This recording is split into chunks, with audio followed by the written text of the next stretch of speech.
നോക്ക് 48 50 തൊടും അതായത് കേവല ഭൂരിപക്ഷത്തിലേക്ക് എത്തുകയാണ്. മറ്റുള്ളവരുടെ പിന്തുണയും കൂടി കൂട്ടിയാൽ ഇപ്പൊ തന്നെ 50 കഴിഞ്ഞിരിക്കുന്നു. തിരുവനന്തപുരം കോർപ്പറേഷൻ കേരളത്തിൽ ചരിത്രത്തിൽ ആദ്യമായി ഭാരതീയ ജനതാ പാർട്ടിക്ക് ഒരു മേയർ. അത് ആരാകും? അത് വി രാജേഷ് ആകുമോ, ആർ ശ്രീലേഖയാകുമോ, അതൊക്കെ ആ പാർട്ടി തീരുമാനിക്കും. പക്ഷേ കേരളത്തിന്റെ ചരിത്രത്തിൽ ആദ്യമായി, ഈ സംസ്ഥാനത്തിന്റെ ചരിത്രത്തിൽ ആദ്യമായി BJPക്ക് ഒരു മേയർ.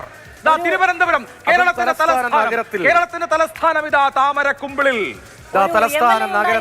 പിന്നെ ഒരു MP ഉണ്ടായി, ഇപ്പോഴൊരു മേയർ ഉണ്ടാവുകയാണ്. ആ നിലയ്ക്ക് BJP തങ്ങളെ എങ്ങനെയും മാറ്റി നിർത്താൻ കഴിയില്ല എന്നുള്ള പ്രഖ്യാപനം, തുറന്ന പ്രഖ്യാപനം ആധികാരികമായി ഉറപ്പിച്ചു നിർത്തിയ തെരഞ്ഞെടുപ്പാണ് ഈ നമ്മൾ കാണുന്നത്. 48 ഇടങ്ങളിൽ ലീഡ് എടുത്തിരിക്കുന്നു തിരുവനന്തപുരം കോർപ്പറേഷനിൽ രാജീവ് ചന്ദ്രശേഖറിന് കീഴിൽ BJP. കേരള രാഷ്ട്രീയത്തിൽ BJP ഒരു ഫാക്ടർ ആണെന്ന് തെളിയിച്ച തെരഞ്ഞെടുപ്പ് കൂടിയാണ്. 1255 വാർഡുകൾ, ഗ്രാമപഞ്ചായത്ത് വാർഡുകൾ, 73 ബ്ലോക്ക് പഞ്ചായത്ത് വാർഡുകൾ, 2 ജില്ലാ പഞ്ചായത്ത് ഡിവിഷനുകൾ, 315 മുനിസിപ്പൽ ഡിവിഷനുകൾ, 88 കോർപ്പറേഷൻ ഡിവിഷനുകൾ BJP നേടിയ കണക്കാണ്.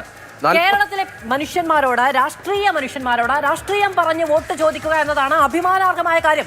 അതിൽ വെള്ളം ചേർക്കാൻ പോകുമ്പോൾ അതിൽ തിരിച്ചടി കിട്ടും എന്നുള്ളതിന് ഒരു ഉദാഹരണം കൂടിയായി വേണമെങ്കിൽ ഈ ഫലത്തെ കാണാം.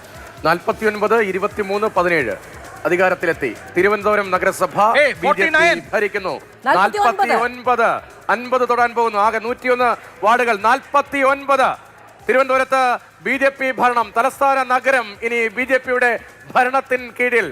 അനന്തപുരി ഇനി BJPയുടെ ഭരണത്തിന് കീഴിൽ. 49, 23, 17. അതായത് ഈ നിലവിലുള്ള സംഖ്യകളിൽ ആരും പിന്നാക്കം പോകുന്നില്ല. LDF 23 നിൽക്കുന്നുണ്ട്, UDF 17 ഉയർന്നിട്ടുണ്ട്. ഇനി ഇതുവരെ യാതൊരു ഫലസൂചനകളും വരാതിരുന്ന ഇടങ്ങളിലെ കണക്കുകൾ പുറത്തേക്ക് വരുമ്പോൾ അത് ഓരോ ഇടത്തും കൃത്യമായ മേധാവിത്വം പറഞ്ഞുകൊണ്ടാണ് NDAയുടെ സീറ്റ് നമ്പറിൽ കൃത്യമായ മാറ്റം ഉണ്ടാകുന്നത്. 49 ഇടങ്ങളിലായി അവരുടെ സംഖ്യ വർദ്ധിച്ചിരിക്കുന്നു. 49 ഇടങ്ങളിലായി ലീഡ് എടുക്കാൻ കഴിയുന്നു. ഒരു ലീഡ് കൂട്ടിയിരിക്കുന്നു. അത് BJP അല്ല, അത് UDF ആണ്. 18, 23 വലിയ വ്യത്യാസമില്ലല്ലോ. തിരുവനന്തപുരത്ത് അഭിമാനകരമായ പ്രകടനം UDFന്റെ ഭാഗത്ത് ഒരു തിരിച്ചുവരവ് കൂടി ഉണ്ടായിരിക്കുന്നു. 49 സീറ്റുമായി NDA ഭരണം ഉറപ്പിക്കുമ്പോൾ 18ലേക്ക് ലീഡ് ഉയർത്തുകയാണ് ഇപ്പോൾ UDF.